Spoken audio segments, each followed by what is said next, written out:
Projector লাগায় 7-8 জন ছেলে, বড় জোর গেলে 10 জন হবে, এই 10 জনে মিলে তার পছন্দের খেলোয়াড়ের খেলা দেখতেছে। যখন গোল হয়েছে তো বেটা গোল বলে চিল্লে উঠছে। ওই 10 জনে মিলে এমন জোরে গোল বলে চিল্লানি দিছে, তামাম এলাকার মানুষের ঘুম হারাম হয়ে গেছে। এখানে এতগুলা মানুষ আপনারা বসেছেন, ওই তার খেলা দেখার চাইতে এখানে বসাটা দামি না কম দামি? আওয়াজ করে বলতে হবে মুসলমান, দামি না কম দামি? যদি দামি হয়, আমি তো দেখতেছি আপনাদের আলহামদুলিল্লাহ বলার আওয়াজ ওদের একজনের কাছেও হার মানে। আপনারা এতগুলো মানুষ আলহামদুলিল্লাহ বলতেছেন, ওদের একজনের আওয়াজের কাছে আপনাদের আওয়াজ হার মানবে। আসলে এই কারণ অবস্থার কারণেই কিন্তু চতুর্দিক থেকে আজকে মুসলমানরা নিপীড়িত আর লাঞ্ছিত বঞ্চিত, ঠিক কিনা জোরে বলেন? কারণ মুসলমানরা আজকে আল্লাহর নাম নিতে লজ্জা পায়, মনে করে আহারে যদি আল্লাহর নাম নেই তাহলে তো আমার আরেকজন দেখে ফেলবে, যদি আবার আমাকে মৌলবাদী বলে আখ্যা দেয়, আছে না নাই? এই ভয় দিলের মধ্যে থাকার কারণে আজকে মুসলমান তার ঈমানের পাওয়ার আর জোর কম হওয়ার কারণে চতুর্দিক থেকে আজকে ইঁদুর আর চামচিকা মুসলমানকে লাথি দেয়, উষ্টা দেয়, কিন্তু মুসলমান নীরবে হজম করে। আসলে মুসলমান তো এমন হওয়ার কথা ছিল না, কারণ মুসলমান হলো আল্লাহর পয়গম্বরের উম্মত, রব্বে কারীমের বাছাইকৃত দ্বীন ইসলামের গোলাম। এই মুসলমানরা তো পৃথিবীর জমিনে বুক চিতিয়ে চলার দরকার ছিল। তারা তো সিংহের জাতি, তারা তো যেখান দিয়ে যাবে তাদের দিকে নাস্তিক আর মুদ্রাতরা থরথর করে কাঁপতে থাকবে। কিন্তু আজকে সেটা না হয়ে হাজার হাজার লক্ষ লক্ষ মুসলমান হওয়া সত্ত্বেও আজকে বাংলাদেশের মধ্যে দু একটা ইঁদুর বাদুর চামচিকা নাস্তিকদের কারণে মুসলমানরা ভয়ে ঘরের ভিতরে, গর্তের ভিতরে দরজা বন্ধ করে বসে থাকে। এটার একমাত্র কারণ হচ্ছে আজকে মুসলমানদের মধ্যে, তাদের দিলের মধ্যে, কলমের মধ্যে প্রকৃত পক্ষে যে ঈমানটা থাকার দরকার ছিল সেটা নাই, ঠিক কিনা জোরে বলে? আজকে মুসলমানদের দিলের মধ্যে যদি প্রকৃত ঈমান, হাকিকি ঈমান থাকতো, কোন পৃথিবীর মায়ের সন্তানের ক্ষমতা নাই। तमाम পৃথিবীর মানুষগুলো যদি একত্রিত হয়ে যায়, ঈমানদার পাক্কা ঈমানদার একজন হয়, ওই ঈমানদার পাক্কা ঈমানদারের একজনের সামনে পৃথিবীর तमाम মানুষ কোনোদিন কোনো হিসাবই মিলে না। ওই মুমিন বান্দা একজন হওয়ার পরেও কোটি কোটি কাফের আর বেঈমানের সামনে মুমিন বান্দার বিজয় হবে যদি সেই মুমিন বান্দা প্রকৃত ঈমানদার হয়। কারণ এটা হচ্ছে আমরা কোনো ফাঁকা বলি ছাড়ি না মুসলমান। আমাদের আওয়াজ, আমাদের বলা কোনো বানায়া বলা না। ইতিহাস থেকে আমরা যুগে যুগে সেটাই প্রমাণ পেয়েছি। বদরের যুদ্ধের মধ্যে ৩১৩ জন সাহাবী ছিলেন। ৩১৩ জন সাহাবী মিলে ১০০০ অস্ত্রে শস্ত্রে সুসজ্জিত বিশাল এক কাফেলাকে মুসলমান ঈমানদারের বাহিনী পরাজিত করেছিল শুধুমাত্র ঈমানের বলে। ঈমানের বলে, ঈমানের বলে, ঠিক কিনা জোরে বলে? নারায়ে তাকবীর, নারায়ে তাকবীর, নারায়ে তাকবীর, আল্লাহু আকবার। কুরআন হাদিসের আলো, আল হাদিসের আলো, ইসলামের সূত্ররা, নারায়ে তাকবীর। আমরা বিশ্বাস করি এটা আমাদের ঈমান। বর্তমানেও যদি বাংলাদেশের মুসলমান দিলের মধ্যে সাহাবীওয়ালা ঈমান রাখতে পারে তো এই ৯০-৯২ ভাগ মুসলমানের দেশে বসে দুই একটা নামধারী নাস্তিক আর বেঈমান আমার রাসূলকে নিয়ে কটূক্তি করার আগে ১০০ বার চিন্তা করবে, ঠিক কিনা জোরে বলেন? আল্লাহর শান মান নিয়ে কথা বলার আগে ১০০ বার চিন্তা করবে। কারণ তারা খুব ভালো করেই জানে বর্তমানে মুসলমানদের কলব আর ঈমান মরে গেছে। এখন যতই বলি, ঘুমন্ত সিংহরে যতই গুদাই, ও বেহুশ হয়ে পড়ে আছে, টের পায় না। ওরা এটা খুব ভালো করে জানে সিংহ যদি একবার জাগ্রত হয় তাহলে টিকা যাবে না, বন ছেড়ে পালাতে হবে, ঠিক কিনা জোরে বলে? এজন্য মুসলমান চুপচাপ করে বসে থাকলে হবে না। চতুর্দিক থেকে ঈমান চুরি করার জন্য ঈমান চোররা জাল বিস্তৃত করে রেখেছে। আমি আর আপনি যদি চোখ বন্ধ করে পড়ে থাকি, কখন কোন জালে আমার পা আটকে যায়, আমি ঈমান হারা হয়ে যায়, এটা বলা যায় না। চোখ কান খোলা রাখতে পারবো তো ইনশাআল্লাহ? এখানে মাহফিলে আসছেন, উদ্দেশ্য কি বলেন? নেকি কামাইতে আসছেন, তাই না? কিছু আলোচনা শুনে বক্তা শ্রোতা সবারই পরিবর্তন ঘটবে, আমলের পরিবর্তন ঘটবে, দিন সুন্দর হবে। আমার মউত একবারে আখির আঞ্জামটা সুন্দর হবে, এটাই তো উদ্দেশ্য, নাকি এর বাইরে কোনো উদ্দেশ্য আছে? যদি এর বাইরে কোনো উদ্দেশ্য থাকে তাহলে এই মাহফিল শোনায় কোনো ফায়দা হবে না। নিয়ত সহি করে নেন, বক্তা যেটা বলবে সহি কথাগুলোর উপরে আমল করার মতন মানসিকতা নিয়ে বসতে হবে। এখানে যেহেতু বসছেন, এখানে আসছেন নেকি কামানোর জন্য, আরে আপনি তো আসছেন এখানে নেকি কামানোর জন্য, কিন্তু আল্লাহর পয়গম্বর ঘোষণা করে যেখানে দ্বীনের মাহফিল হয় ওই জায়গার মধ্যে যখন মানুষ একত্রিত হয়ে বসে যায় আর কোরআন হাদিসের আলোচনা শুরু হয়ে যায়, তো আল্লাহর পয়গম্বর বলেন হাফাত আলাইহিমুল মালাইকা, চতুর্দিক থেকে আল্লাহ পাক রব্বুল আলামিনের পক্ষ থেকে প্রেরিত ফেরেশতারা বন্টন করে, বেষ্টিত করে বসে ঘিরে ধরে। আর নাযালাত আলাইহিমুস সাকিনা, আল্লাহ পাক রব্বুল আলামিন যতক্ষণ প্রোগ্রাম চলে, মাহফিল চলে, প্রত্যেকটা মানুষের উপরে আল্লাহ পাক রব্বুল আলামিন খাস রহমত নাজিল করতে থাকে। সুবহানাল্লাহ। এজন্য যতক্ষণ বসবেন জায়গা বুঝে সুবহানাল্লাহ আলহামদুলিল্লাহ বলতে পারবেন তো ইনশাআল্লাহ? পারবেন তো ইনশাআল্লাহ? আমি অসুস্থ ৩-৪ দিন যাবত, আমি মুস্তাফিজ ভাইকে বলছি ভাই সাংঘাতিক অসুস্থ, যেহেতু জবান দেওয়া যেতেই হবে, এই আমার হাত পা এখনো কিন্তু এই যে দেখেন অবস্থা, এমন হালতেও তারপরে বসেছি যেহেতু জবান দেওয়া, কথা এলোমেলো যতটুকুই হোক সহি কথাগুলোর উপর ইনশাআল্লাহ আমল করার চেষ্টা করব। টোটাফাটা যতটুকু কথা বলি আল্লাহ তাআলা প্রথমে আমাকে এবং আপনাদের সবাইকে আমল করার তৌফিক দান করবেন, আমিন। মুহতারাম হাজিরিন, আমি আপনাদের সম্মুখে কালামুল্লাহ থেকে অত্যন্ত গুরুত্বপূর্ণ জরুরি একটি আয়াত আপনাদের সম্মুখে উপস্থাপন করেছি। রাসূলুল্লাহ সাল্লাল্লাহু আলাইহি ওয়াসাল্লামের অসংখ্য অগণিত হাদিসে মুবারাকা থেকে ছোট্ট একটি হাদিসের টুকরা আমি আপনাদের সম্মুখে উপস্থাপন করেছি। আল্লাহ পাক রব্বুল আলামিনের দয়া যদি শামিলে হাল হয়, এই আয়াত এবং হাদিসকে সামনে রেখে কিছু কথা বলা আল্লাহ তৌফিক দান করেন, আমিন।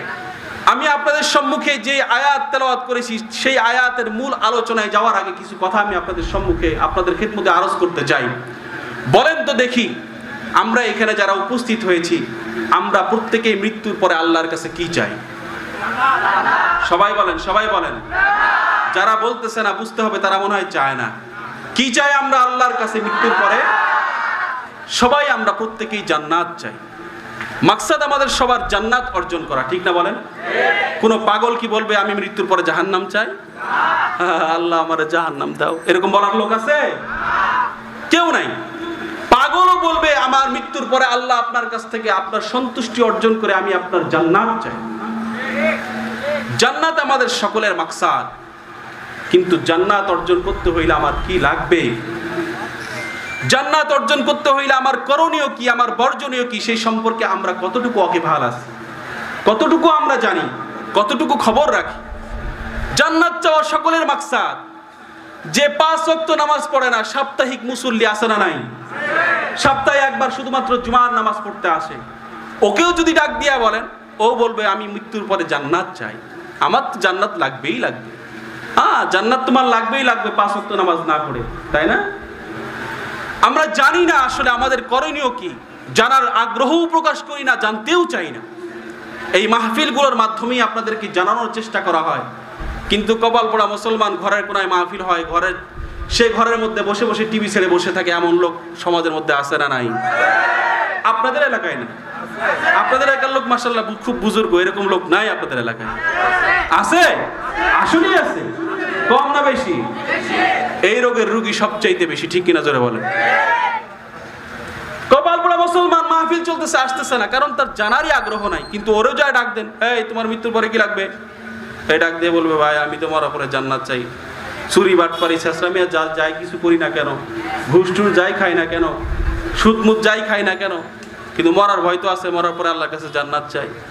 ওরে যদি জিজ্ঞেস করেন, এই তুমি তাহলে মরার ভয় আছে জান্নাত লাগবে, তাহলে সুদ খাও কা, ঘুষ খাও কা? সমস্যা হলে পিজির কোন ডাক্তার আছে সবচাইতে ভালো, বাংলাদেশের সবচাইতে কোন ডাক্তার ভালো? আচ্ছা, সামর্থ্য থাকলে বাংলাদেশ না পৃথিবীর সবচাইতে কোনটা ভালো ডাক্তার, তার কাছে যে আপনি ওপেন হার্ট সার্জারি করান। তার মানে আপনার ওইটা জানার দরকার আছে, তাকাজা আছে। আপনি দৌড়ে খুঁজে খুঁজে মেহনত করে বের করে তারপরে তার কাছে যান। কিন্তু জান্নাতে আপনি যাইতে চান, তাকাজা আপনার দিলের মধ্যে নাই, প্রেরণা আপনার দিলের মধ্যে নাই, যার কারণে আপনি তালাশ করেন না কোন আলেমের কাছে যাইলে একটু জান্নাতের সঠিক রাস্তাটা পাইতে পারি। এজন্য মাহফিল হচ্ছে, যে সমস্ত মানুষ এখনো ঘরের মধ্যে বসা, আমার পরেও আরো গুরুত্বপূর্ণ আলোচনা হবে, মেহেরবানি করে সবাই আল্লাহ তাআলা সবাইকে এই প্যান্ডেলে আসার তৌফিক দান করে বলেন আমিন। মুহতারাম হাজিরিন, জান্নাত আমরা সবাই চাই, আর জান্নাতটা আল্লাহ পাক রব্বুল আলামিন আমাদের জন্যই বানিয়েছেন।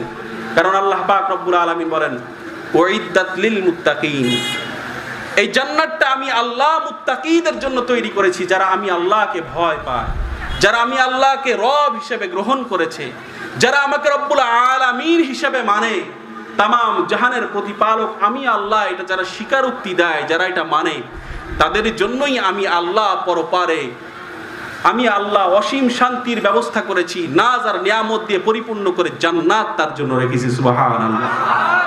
এখন জান্নাত তো আমরা চাই, জান্নাত পাইতে চাইলে কি করতে হবে?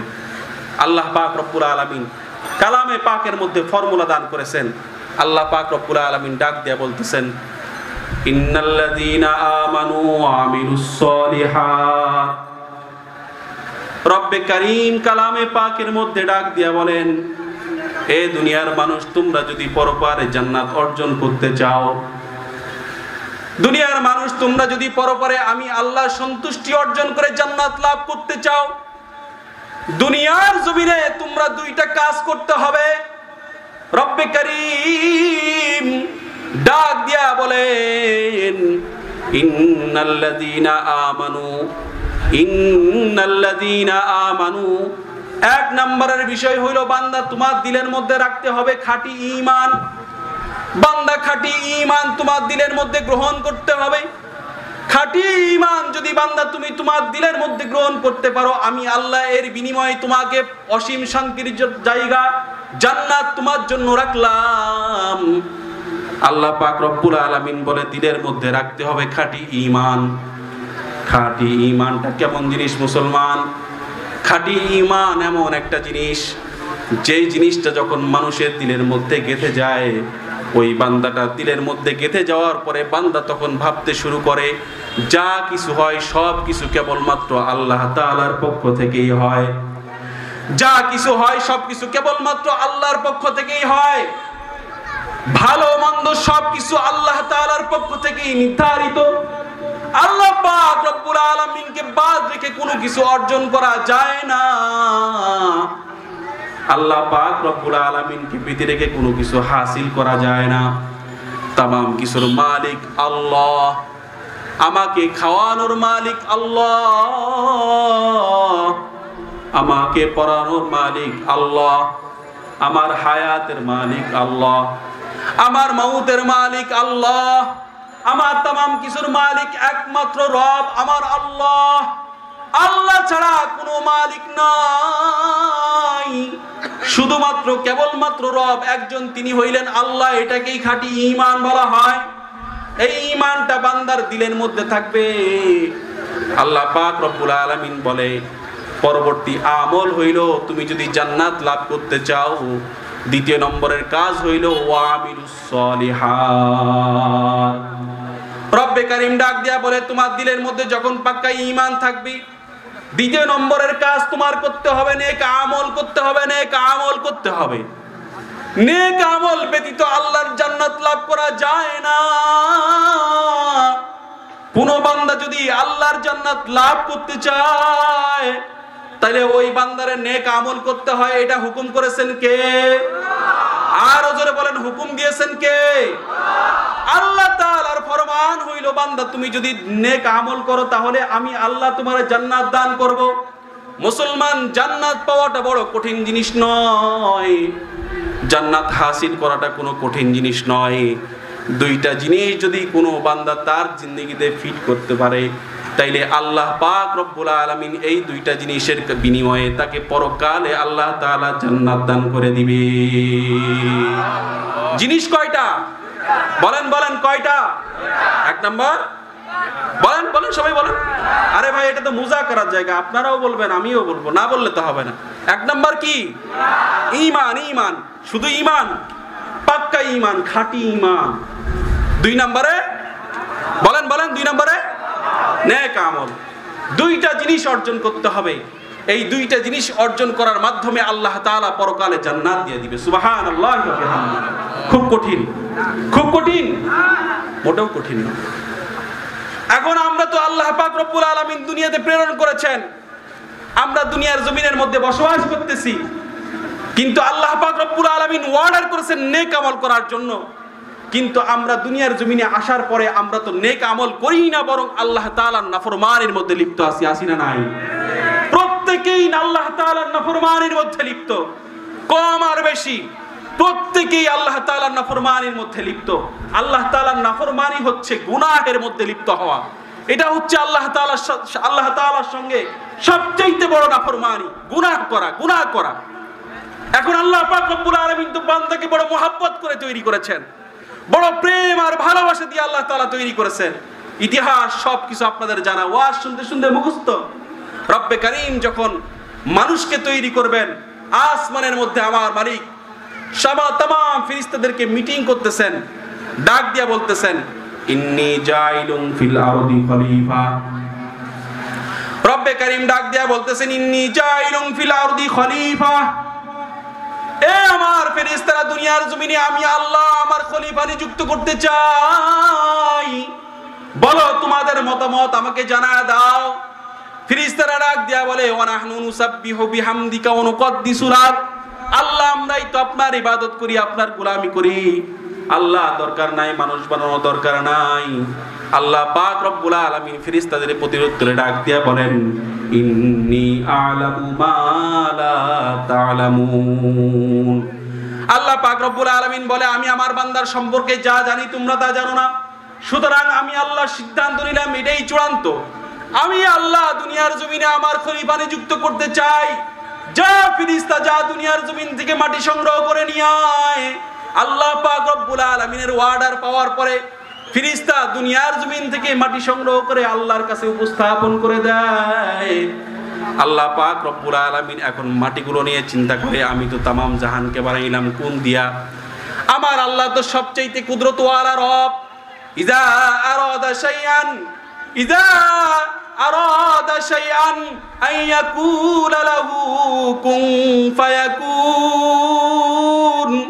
আমার আল্লাহ পাক রব্বুল আলামিন কোন জিনিস তৈরি করবেন, এটাই চিন্তা করলেই, চিন্তা করার পরে কোন বলতে দেরি আসমান হয়ে যায়। আল্লাহু আকবার। আল্লাহ পাক রব্বুল আলামিন যখন চিন্তা করেন আসমান তৈরি করবেন, আল্লাহ পাক রব্বুল আলামিন কোন বলার সঙ্গে সঙ্গে আসমান হয়ে যায়। আল্লাহ পাক রব্বুল আলামিন যখন জমিন তৈরি করবেন, তো কোন বলার সঙ্গে সঙ্গে জমিন তৈরি হয়ে যায়। আল্লাহ পাক রব্বুল আলামিন যখন পাহাড় পর্বত নদী নালা তামাম কুল কায়নাতকে তৈরি করতে চান, কোন বলতে দেরি তামাম কুল কায়নাত হইতে দেরি হয় না। কিন্তু মজার বিষয় দেখেন, আল্লাহ পাক রব্বুল আলামিন যখন আমার আর আপনার মতো মানুষ তৈরি করতে চান, আল্লাহ পাক রব্বুল আলামিন মাটিগুলো নিয়ে চিন্তা করতেছেন। যে মায়ার বান্দাগুলা দুনিয়ার জমিনে যাওয়ার পরে ওর জবানটা দিয়া আমি আল্লাহর নামের জিকির করবে, আল্লাহ আল্লাহ আল্লাহ বলে জিকির করবে। যেই মায়ার বান্দাটা দুনিয়ার জমিনে যাওয়ার পরে তার হাতটা দিয়া আমি মাওলার কালাম ধরবে, যেই বান্দাটা দুনিয়ার জমিনে যাওয়ার পরে তার পাটা দিয়ে হেঁটে হেঁটে আল্লাহর ঘর মসজিদের দিকে আগাবে। মোট কথা হইল, দুনিয়ার জমিনে যাওয়ার পরে যেই বান্দাগুলা আমি আল্লাহর ইবাদত করবে, ওই মায়ার বান্দাগুলাকে আমি আল্লাহ কোন দিয়া বানাবো না? বলে আল্লাহ কি দিয়া বানাবেন, কি দিয়া বানাবেন? আল্লাহ পাক রব্বুল আলামিন বলেন, আমার মায়ার বান্দাগুলাকে আমি আমার নিজের কুদরতি হাত দ্বারা বানায় দিব। সুবহানাল্লাহ বলেন। বান্দাকে আল্লাহ কত বড় ভালোবাসে, কত মহাব্বত করে, বান্দা কত মায়ার বান্দা। আরে আল্লাহকে আল্লাহ বলে ডাকার জন্য তো বান্দার কোনো প্রয়োজন ছিল না, কারণ মানুষের চাইতেও তো কত হাজার হাজার লক্ষ লক্ষ মাখলুকাত আল্লাহ পাক রব্বুল আলামিন তৈরি করেছেন। তামাম মাখলুকাত গুলা কার নামের জিকির করে বলেন তো দেখি? জবানটা খুলে বলেন, কার নামের জিকির করে? কার নামের জিকির করে? গাছ কার নামের জিকির করে? মাছ কার নামের জিকির করে? পশু পাখি কার নামের জিকির করে? পাহাড় পর্বত কার নামের জিকির করে? আসমান আর জমিন কার নামের জিকির করে? আসমান আর জমিনের মধ্যে যার নামের জিকির করে। আরে তামাম যত মাখলুকাত আছে, শুধু মাখলুকাত নয়, এই যে জমিনটা আছে, জমিনের মধ্যে কত কত ফেরেশতা আছে আল্লাহ পাক ভালো জানে। সমস্ত ফেরেশতাগুলা আল্লাহর নামে জিকির করে। আসমানের মধ্যে যত ফেরেশতা আছে সমস্ত ফেরেশতা আল্লাহর নামে জিকির করে, আল্লাহর উলুহিয়াত সাবিত করার জন্য, আল্লাহর রুবুবিয়্যাত প্রমাণ করার জন্য বাড়তি কোনো মানুষের প্রয়োজন ছিল না। তারপরেও কেন আল্লাহ পাক রব্বুল আলামিন মানুষকে তৈরি করেছেন? মুসলমান খুব ভালো করে বুঝতে হবে আল্লাহ পাক রব্বুল আলামিন মানুষকে তাহলে কেন তৈরি করেছেন। কবি বড় চমৎকার করে উত্তর দিয়ে ডাক দিয়া বলেন, দর্দ দিল কে ওয়াস্তে, দর্দ দিল কে ওয়াস্তে, दर्द दिल के वास्ते पैदा किया इंसान को, और न तौत के लिए कुछ कम न था करूबिया। শুধুমাত্র কেবলমাত্র আল্লাহ পাক রব্বুল আলামিন মুহাব্বতের কারণে মানুষ তৈরি করেছেন, তা না হলে মানুষ তৈরি করার কোনো প্রয়োজনই ছিল না। সুবহানাল্লাহি ওয়া বিহামদিহি, শুধুমাত্র মুহাব্বতের কারণে আল্লাহ পাক রব্বুল আলামিন আমার আর আপনার মতো মানুষকে তৈরি করেছেন। শুধু তৈরি করেই ক্ষান্ত করেন নাই, আল্লাহ পাক রব্বুল আলামিন আমার আর আপনার জন্য পরকালীন জিন্দেগি, যেই জিন্দেগির শুরু আছে আর শেষ নাই, সেই জিন্দেগির মধ্যে আল্লাহ পাক রব্বুল আলামিন নাজ নিয়ামত দিয়ে ভরপুর করেছে। মুসলমান ভাইরা আমার, এজন্য ইবাদত করার কথা, নেক আমল করার কথা আল্লাহ পাক রব্বুল আলামিন বলেছেন।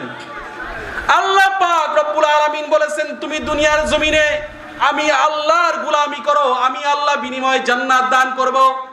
এজন্যই তো পয়গম্বর আরবি সাল্লাল্লাহু আলাইহি ওয়াসাল্লাম হাদিসে পাকের মধ্যে ইরশাদ করে বলেন, আদ-দুনিয়া মাজরাতুল আখিরাহ, দুনিয়াটা হইল এমন একটা জায়গা, যেই জায়গাটা হচ্ছে আখিরাত কামাই করার জায়গা। আল্লাহ পাক রব্বুল আলামিন দুনিয়াতে আপনাকে আমাকে দুনিয়া কামাই করার জন্য প্রেরণ করেন নাই। আপনাকে আমাকে আল্লাহ পাক রব্বুল আলামিন শুধুমাত্র কেবলমাত্র আখিরাত হাসিল করার জন্যই প্রেরণ করেছেন।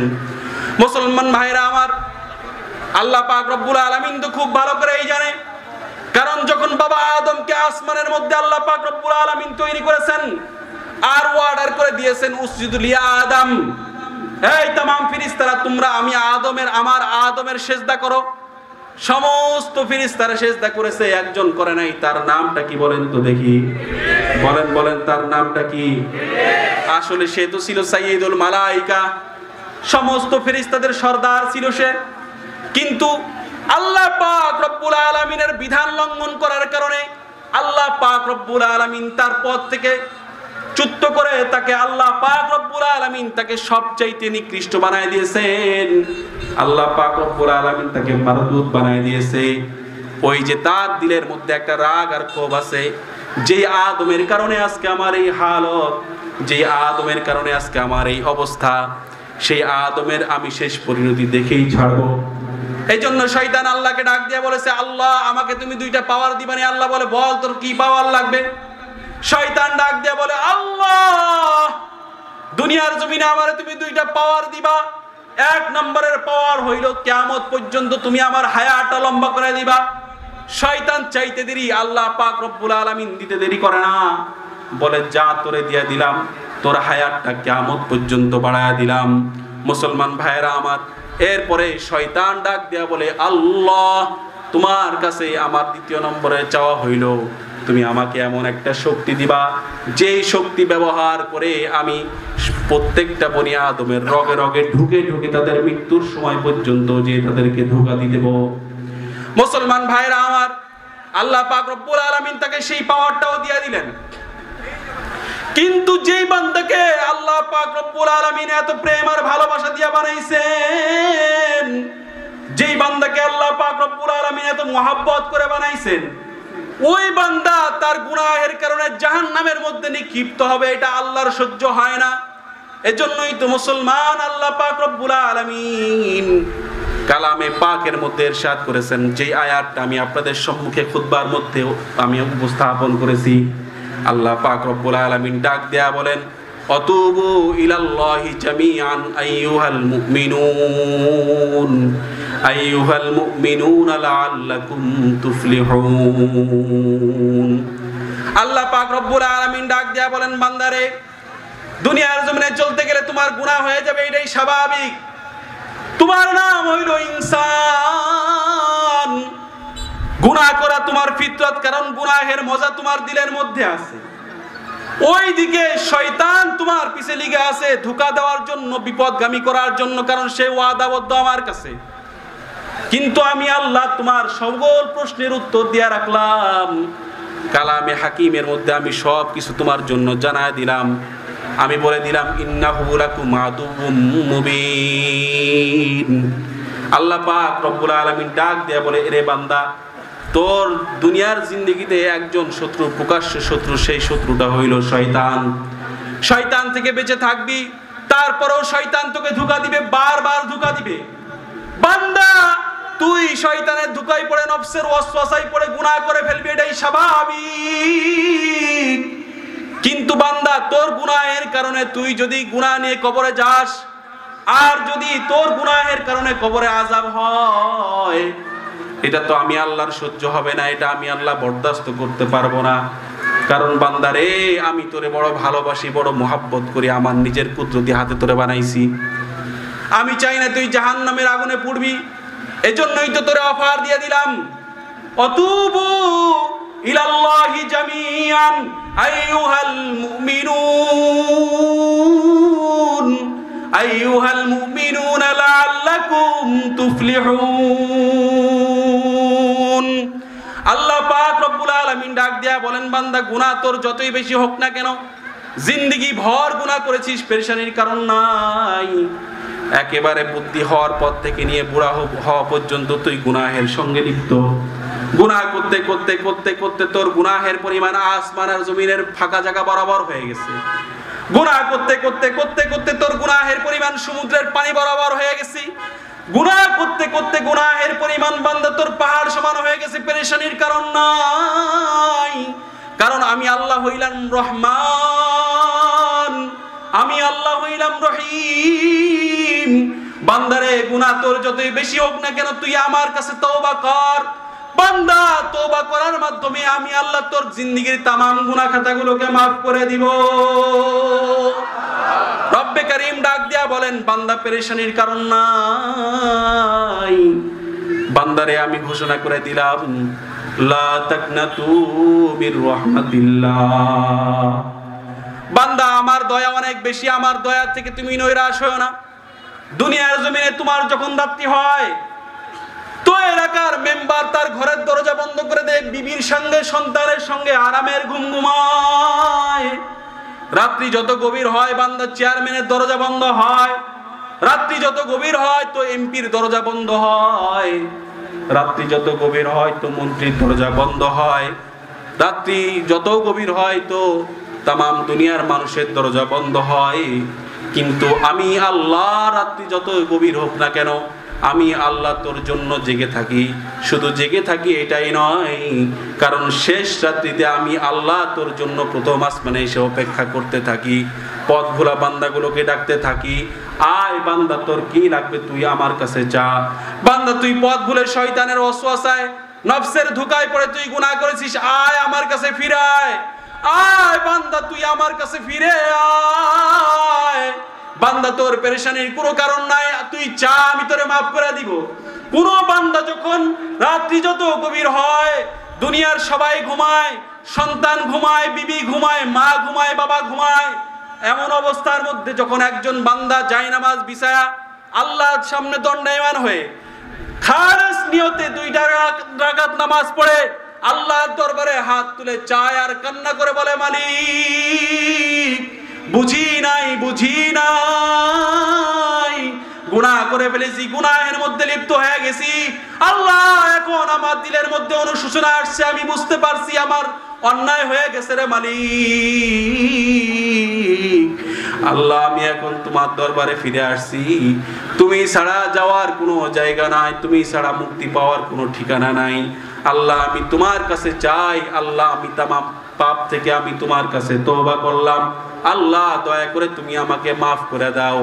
কোন বান্দা যখন এমন ভাবে চাইতে থাকে, বান্দার চোখের পানি গড়ায়া তার দাড়ি স্পর্শ করার পূর্বেই আমার আল্লাহ তার তামাম পাপ রাশি মাফ করে দেয়। আমার আল্লাহ তাআলা কত দয়াবান, কত মেহেরবান। পাপ মাফ করার জন্য প্রথম আসমানে এসে আসমানের রহমতের দরজা খুলে বান্দাকে ডাকতে থাকে, হালমি মুস্তাগফির, ওই কি লাগবে বান্দা, চা আমার কাছে। ভুল করেছিস, পেরেশানি নাই। তোকে তোর বাবা ঘৃণা করে, মা ঘৃণা করে, বান্দা আমি তোরে ঘৃণা করি না, তুই আমার কাছে চা, তুই চাইতে দেরি করবি, আমি আল্লাহ মাফ করতে দেরি করব। আমার আল্লাহ এত বড় কুদরতওয়ালা রব, কত পাপী আল্লাহর কাছে পাপ মাপ চেয়ে জান্নাতের সার্টিফিকেট নিয়ে দুনিয়া থেকে চলে গেছে। আপনারা তো কম বেশি সবাই জানেন, কম বেশি অনেক ওয়াজ আপনাদের মুখস্থ আছে। কত পাপী বান্দা আল্লাহর কাছে পাপ মাপ নিয়ে জান্নাতের সার্টিফিকেট নিয়ে দুনিয়া থেকে গেছে। আল্লাহ তাআলা কি ওই আল্লাহ এখন নাই? আছে না নাই? জোরে বলেন। ওই আল্লাহ যদি তাকে মাফ করতে পারে, আমাকেও মাফ করবে ইনশাআল্লাহ। কিন্তু চাওয়ার মতন চাইতে হবে, তওবা করার মতন আল্লাহর কাছে তওবা করতে হবে, ঠিক কিনা জোরে বলেন। এই কপাল পোড়া মুসলমান আমরা যদি হয়ে যাই, আমরা যদি আমাদের গুনাহ সম্পর্কে অবগত না হই, অনুশোচনা আমাদের দিলের মধ্যে না আসে, পাপ মাপ না করে আমরা যদি দুনিয়া থেকে বিদায় নেই, আমাদের জন্য কিন্তু রয়েছে ভয়ঙ্কর ভয়ঙ্কর শাস্তি। এটা আমাদের নাফরমানের প্রতিদান, এটা আমাদের নাফরমানের প্রতিদান। কারণ আমরা আল্লাহকে আল্লাহ বলে ডাকি নাই, ইবাদত করি নাই, গুনাহ করেছি। আল্লাহ তাআলা সবকিছু জানাই দিয়েছেন। তুমি যদি আমি আল্লাহকে আল্লাহ হিসেবে গ্রহণ না করো, তুমি যদি আমার গোলামি না করো, আমার রাসূল যেভাবে চলতে বলেছে সেইভাবে না চলো, তো তোমার জন্য আছে আযাবুন আলীম, ভয়ঙ্কর শাস্তি আমি আল্লাহ তোমার জন্য রাখলাম। কারণ আল্লাহ হচ্ছেন সবকিছু জানেন, সবকিছু দেখেন। আপনি মনে করতেছেন আপনি গুনাহ করতেছেন, আপনাকে কেউ দেখে না। কেউ না দেখলেও একজন দেখে, তিনি কে? বলেন বলেন, তিনি কে? আল্লাহ দেখতেছে, আল্লাহ দেখে। পাপ সাল্লাল্লাহু আলাইহি ওয়াসাল্লাম সাহাবী আজমাইনদেরকে ঘটনা বর্ণনা করে শুনাইছেন। আল্লাহর পয়গম্বর সাহাবীদেরকে বর্ণনা করে শুনাইতেছেন, বলতেছেন মুসা আলাইহিস সালাতু সালামের জামানার মধ্যে এমন একটা ঘটনা শুরু হয়ে গেছে, চতুর্দিক থেকে হঠাৎ করে দুর্ভিক্ষ শুরু হয়ে গেছে। চতুর্দিক থেকে দুর্ভিক্ষ, খাবার নাই, দাবার নাই, বাঁচার মতো কোনো পাথাও নাই, ভয়ঙ্কর পরিস্থিতি, অনাহারে অনাদরে দিন কাটাইতেছে। এখন এই পরিস্থিতিতে কি করবে? সবাই কিংকর্তব্য বিমূঢ়, সবাই চলে গেছে পয়গম্বর মুসার কাছে। পয়গম্বর মুসার কাছে যা ডাক দিয়া বলতেছে, পয়গম্বর মুসা,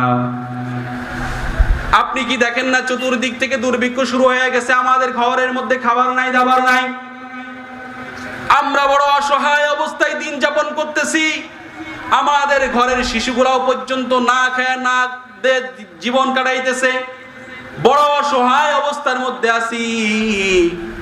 মুসা আলাইহিস সালাতু ওয়াস সালাম ডাক দিয়া বলে, কেন এমন হালত, কেন এমন হলো? কেউ কোনো উত্তর দেয় না। পয়গম্বর মুসা আলাইহিস সালাতু ওয়াস সালাম ডাক দিয়া বলতেছেন, ও আমার উম্মতেরা শুনো, তোমরা অমুক দিন অমুক তারিখের মধ্যে সবাই একত্রিত হইবা অমুক ময়দানের মধ্যে, আমি তোমাদের সবাইকে নিয়ে আল্লাহর কাছে চাইবো, যাও তোমরা এখন ফিরে যাও, তোমাদের যার যার নিজ বাসস্থানে ফিরে যাও। মুসা আলাইহিস সালাতু ওয়াস সালামের কথা শোনার পরে সবাই মিলে তার ঘরের মধ্যে ফিরে যায়, ভগ্ন হৃদয় নিয়ে সবাই যার যার ঘরের মধ্যে ফিরে যায়। মুসলমান ভাইরা আমার, পয়গম্বর মুসার দেওয়া নির্দিষ্ট তারিখে নির্দিষ্ট ময়দানের মধ্যে আবার সবাই মিলে একত্রিত হলো।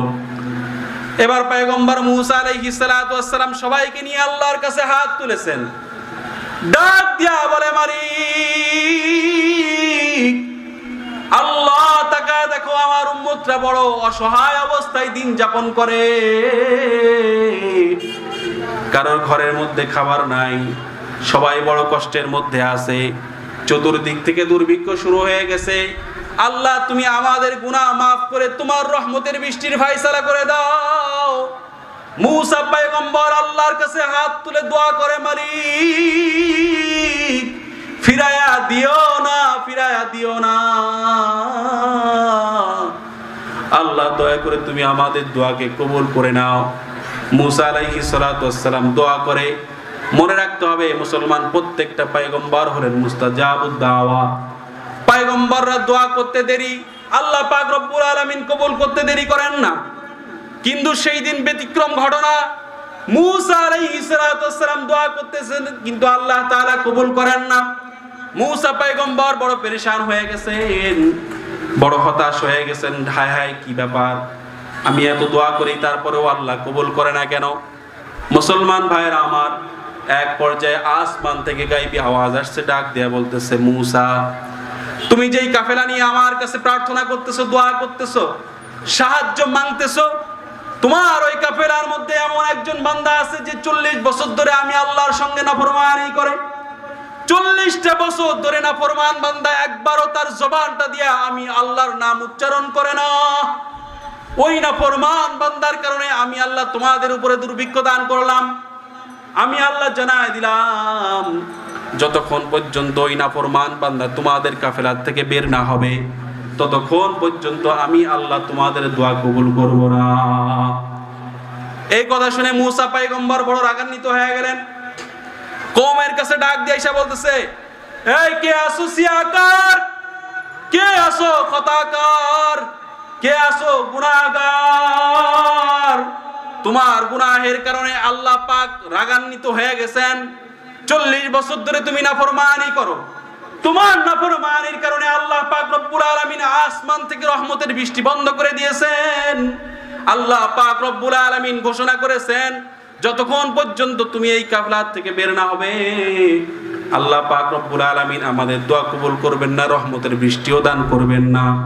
মুসলমান ভাইরা আমার, যেই যে পাপী বান্দা, তার তো দিলের মধ্যে খবর হয়ে গেছে। চোর সে তো জানে আমি চোর, ওই পাপী বান্দার দিলের মধ্যে খবর হয়ে গেছে, হায় রে আমি তো সেই গুনাহগার, আমার গুনাহের কারণে আজকে এই হালত। সমাজের মানুষগুলো আমাকে বড় দাম দিত, মূল্যায়ন করতো, সম্মান করত, রাস্তার মধ্যে গেলে সালাম দিত, সম্মান করত। কিন্তু আজকে সবার সামনে যদি আমার পরিচয় প্রকাশ পাওয়া যায়, সবাই যদি জেনে ফেলে আমি সেই নাফরমান বান্দা, আমার কারণেই আল্লাহ পাক রব্বুল আলামিন আযাব দিয়েছেন, তাহলে তো সমাজের মধ্যে চলার মতো অবস্থা আমার থাকবে না। ওই বান্দাটা কোনো দিক খুঁজে না পেয়ে মাথাটা নিচের দিকে দিয়ে আল্লাহর দিকে তাওয়াজ্জু হয়ে বান্দাটা চোখের পানি ছেড়ে দিয়ে কান্দে আর বলে, মালিক আমি তো গুনাহ করেছি সত্য, কিন্তু তুমি তো রহমান। 40 বছর ধরে তোমারে আল্লাহ বলে ডাকি না, তারপরেও তো 1 সেকেন্ডের জন্য তুমি কোনো রহমত আমার কাছ থেকে ছিনিয়ে নাও নাই। আল্লাহ এতদিন পর্যন্ত তুমি আমার উপরে রহম করেছো, আল্লাহ তাও তোমার কাছে চাই নাই। এই কঠিন মুসিবতের মধ্যে আল্লাহ তোমার দিকে আমি ফিরলাম, তোমার কাছেই আমি চাইলাম, আল্লাহ আল্লাহ আমি তওবা করতেছি, যা করেছি অন্যায় করেছি, ভুল করেছি, মালিক আমি এখন থেকে তওবা করতেছি। আল্লাহ জিন্দেগিতেও আর কখনো তোমার নাফরমানিতে লিপ্ত হব না। আল্লাহ দয়া করে তুমি আমার অতীতের তামাম গুনাহ মাফ করে দাও। বান্দাটা এইভাবে কান্দে আর দোয়া করে। আল্লাহ পাক রব্বুল আলামিনের বান্দা যখন এইভাবে কান্না করে আর দোয়া করে, ওইদিকে আল্লাহ পাক রব্বুল আলামিনের রহমতের দরিয়ার মধ্যে ঢেউ উঠে গেছে। মুসলমান ভাইরা আমার, বান্দাটা চাইতেছে আল্লাহর কাছে, দোয়া করে চায়, কান্দে। একজন বাচ্চা যেমন মার কাছে অনুনয় বিনয় করে কান্দে আর চায়, ওই বান্দাটাও ঠিক তদ্রূপ ভাবে আল্লাহর কাছে অনুনয় বিনয় করে চায় আর কান্দে। আল্লাহ পাক রব্বুল আলামিন বলে, বান্দা এটাই তো তোর সাথে আমার মুআমেলা, তোর চোখের পানি আমি বড় ভালোবাসি। এতদিন পর্যন্ত তো আমি এটার অপেক্ষায় ছিলাম, কখন তুই আমার কাছে ফিরে আসবি আর চাইবি আমি তোরে মাফ করে দিব। এই কঠিন পরিস্থিতিতে তুই আমারে ভুলস নাই, আমারে স্মরণ করলি। বান্দা তোর গুনাহ যতই থাক না কেন, আমি আল্লাহ তোর চাওয়ার কারণে তোর জিন্দেগির তামাম গুনাহ খাতাগুলোকে মাফ করে দিলাম। আল্লাহ পাক রব্বুল আলামিন বান্দার গুনাহ খাতা মাফ করে দিয়েছেন এবং সঙ্গে সঙ্গে আসমান থেকে আল্লাহ পাক রব্বুল আলামিন রহমতের বৃষ্টি দান করেছেন। সুবহানাল্লাহ। একজন 40 বছর ধরে নাফরমান বান্দা যদি আল্লাহর কাছে চাওয়ার পরে মাপ পাইতে পারে, বলেন তো দেখি এখানে এমন কোন লোক আছেন নাকি একবার আল্লাহকে 40 বছর ধরে আল্লাহ বলে ডাকেন না? এমন কেউ কি আছেন? আমাদের একজন কমজোর নরমাল ইমানদার কেউ যদি থাকে, কোনো কিছুতে ব্যথা পাইলেও আগে সর্বপ্রথম আল্লাহ বলে ডাকে, ঠিক কিনা জোরে বলে? সুতরাং মুসলমান পেরেশানির কারণ নাই, কারণ আল্লাহই ঘোষণা করেছেন, লা তাকনাতু মির রাহমাতিল্লাহ। গুনাহ মাফ করা যাইতে হবে, আল্লাহর দয়া বেশি, গুনাহ যতই বেশি হোক না কেন পেরেশানির কোনো কারণ নাই। চাইবো কার কাছে? জোরে বলেন, সবাই মিলে বলেন, কার কাছে চাইবো? কার কাছে চাইবো? মাফ করার মালিক কে? নাজাত দেওয়ার মালিক কে? চাইবো কার কাছে? আল্লাহ পাক রব্বুল আলামিন আমাদের জিন্দেগীর तमाम গুনাহ খাতাগুলোকে maaf করে যেন আমরা যাইতে পারি সেই তৌফিক দান করে বলেন আমিন। মুসলমান ভাইরা আমার, পয়গম্বর আরবি সাল্লাল্লাহু আলাইহি ওয়াসাল্লাম হাদিসে পাকের মধ্যে ইরশাদ করেন, বান্দা যতই পাপী হোক না কেন, যখন বান্দা খালেস নিয়তে আল্লাহর কাছে তওবা করে তো বান্দার হালত এমন হয়, আত্তাইবু মিনাজ জামব কামান লা জামবালা। কোন বান্দা যখন আল্লাহর কাছে তওবা করে, পাপী বান্দা, কোন পাপী বান্দা যখন আল্লাহর কাছে তওবা করে, পাপী বান্দা আল্লাহর কাছে তওবা করার পরে, পাপী বান্দা আল্লাহর কাছে তওবা করার পরে আল্লাহ পাক রব্বুল আলামিন ওই পাপী বান্দাকে এমন ভাবে ক্ষমা করে যেমন নাকি একজন নবভূমিষ্ঠ বাচ্চা তার মায়ের পেট থেকে বের হওয়ার পরে কোনো গুনাহ থাকে না। ঠিক তদ্রূপ ভাবে একজন বান্দা যখন আল্লাহর কাছে তওবা করে, আল্লাহ পাক রব্বুল আলামিনের পয়গম্বর বলেন, আল্লাহ পাক রব্বুল আলামিনের পয়গম্বর বলেন ওই বান্দার আমলনামায়ও কোনো পাপের লেশ থাকে না। এজন্য আল্লাহর কাছে মাপ চাইতে পারবো তো ইনশাআল্লাহ। পয়গম্বর আরবি অন্য হাদিসের মধ্যে ইরশাদ করে বলেন, আল্লাহি ইন্নী লা আস্তাগফিরুল্লাহ ওয়া আতুবু ইলাইহি ফি কুল্লি আইয়াম আকসার মিন 70 মাররা। আল্লাহ পাক রব্বুল আলামিনের হাবিব বলেন, আমি পয়গম্বর খুদ নিজে দৈনন্দিন 100 বারের বেশি ইস্তেগফার করতাম। পয়গম্বরের কোনো গুনাহ নাই, সামনে পিছনে কোনো গুনাহ নাই, কারণ আল্লাহ পাক রব্বুল আলামিন ঘোষণা করেছেন, কদ গুফিরা লাকা মা তাকদ্দামা মিন যামবিকা ওয়া মা তাআখার। আল্লাহ পাক রব্বুল আলামিন বলেন, আমি পয়গম্বরের সামনের পিছনে तमाम গুনাহ সাফ করে দিয়েছি, গুনাহই নাই। তারপরেও পয়গম্বর 100 বারের বেশি তওবা করেছেন।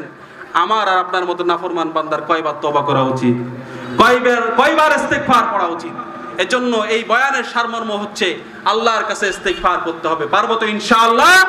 ইনশাআল্লাহ প্রতিদিন আমাদের জবানে চলতে ফিরতে ইস্তেগফার উঠায় নিব, আস্তাগফিরুল্লাহ আস্তাগফিরুল্লাহ আস্তাগফিরুল্লাহ আস্তাগফিরুল্লাহ। পারবো তো ইনশাআল্লাহ? আল্লাহ কবুল করুন। দেখেন, আমরা এখানে যারাই আছি কেউ দুনিয়াতে চিরস্থায়ী না, চোখটা বন্ধ একদিন করতেই হবে। হবে কি হবে না বলেন? বলেন না, হবে কি হবে না? এমন কোন সার্টিফিকেট তো আমরা নেই আল্লাহর কাছ থেকে কিয়ামত পর্যন্ত হায়াত পেয়ে গেছি, এমন তো কোনো সার্টিফিকেট নাই। কারণ দুনিয়ার সর্বশ্রেষ্ঠ মানব, আকায়ে নামদার, মদিনা কা তাজদার, সরদার দো জাহান, রাহমাতুল লিল আলামিন, হাবিবে কিবরিয়া মুহাম্মদুর রাসূলুল্লাহ সাল্লাল্লাহু আলাইহি ওয়াসাল্লাম, সাল্লাল্লাহু আলাইহি ওয়াসাল্লাম পর্যন্ত দুনিয়ার জমিনে থাকতে পারে নাই, থাকেন নাই, থাকাটা পছন্দ করে নাই। সেখানে আমি আর আপনি তো কোনো প্রশ্নই আসে না, ঠিক কিনা জোরে বলেন? এই জন্য আমরা প্রত্যেকেই চলে যাব, কিন্তু আমাদের সামান কি? এই যে আমাদের গুনাহ হয়ে যায়, গুনাহের কিছু কিছু কাফফারা দিতে হয়। এই কাফফারাগুলো হচ্ছে দান আর সদকার মাধ্যমে। এই সবাই এদিকে তাকান, হুজুর তো চলে আসবে, চন্দ্র যখন উঠবে অটোমেটিক তো আকাশে উঠতে দেখতেই পারবেন। এটার জন্য কি ঘাড় ঘোরানো লাগবে? হুজুর চলে আসতেছেন, ইনশাআল্লাহ গুরুত্বপূর্ণ আলোচনা হবে। আমি ছেড়ে দিব হুজুর আসার সঙ্গে সঙ্গে ইনশাআল্লাহ। নারায়ে তাকবীর, নারায়ে তাকবীর, আমি দিচ্ছি ইনশাআল্লাহ। সবাই মিলে হুজুর চলে আসছে, একটু হুজুরকে তাকবীর দিয়ে বরণ করতে পারবো না ইনশাআল্লাহ? কে কে পারবো একটু হাত